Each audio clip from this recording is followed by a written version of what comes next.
This is what 18 million Americans sound like in their sleep. They are sufferers of obstructive sleep apnea, and the sounds they make signal a condition in which their breathing repeatedly stops for seconds at a time and leaves them gasping for breath. Obstructive sleep apnea patients, who are often men over age 40, usually are not aware they have this condition, unless someone has told them. If you witness someone having difficulty breathing at night because of snoring, or trouble with their breathing at all during sleep, you should suggest that they visit their doctor. There are many ways to help people with sleep apnea get a good night's sleep. So we'll be able to see it a little bit clearer. Here we go.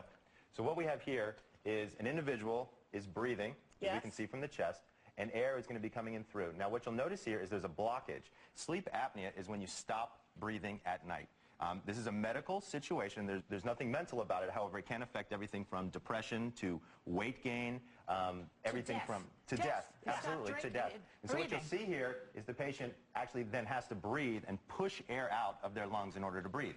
So what happens is they wake up. So somebody can wake up literally hundreds of times a night and never know it. See, I don't know if I snore because I don't hear myself, so. Oh, he hears himself because sometimes it wakes him up. And he's like, baby, was I snoring? Yeah, you were snoring. It usually happens when he's on his back, and then he gets into that deep snore like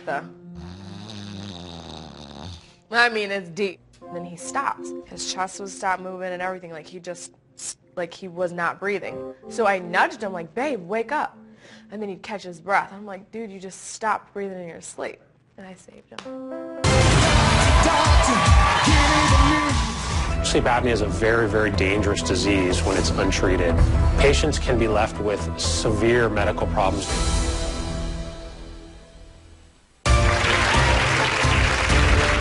Imagine waking up continuously throughout the night, gasping for breath, and then when it's time to get up, you feel like you've never slept.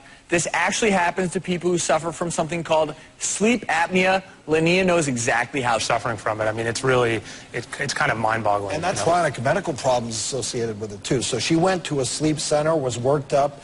You found her to be a good candidate for this type of surgery. Yeah. So exactly what did you do? Absolutely. Well, I want to talk, if I can, for just a second about how we worked Linnea up, because I think that's really, really important. When you think about sleep apnea, I mean, frequently, people that have it don't really know that they have sleep apnea. They just know that they're tired all the time. They're walking around like a zombie. Their work performance might be, not great. They're going to their car at lunch to take a nap instead of having lunch and interacting with their colleagues. So we send those patients for a sleep study, which is basically coming into an area where they're tested, they're monitored during a night of typical sleep. And after that, we read over those results. A sleep specialist will look at those and determine if they have apnea or not. And then we'll move to the next step, which is, as you mentioned, the treatment of sleep apnea. So you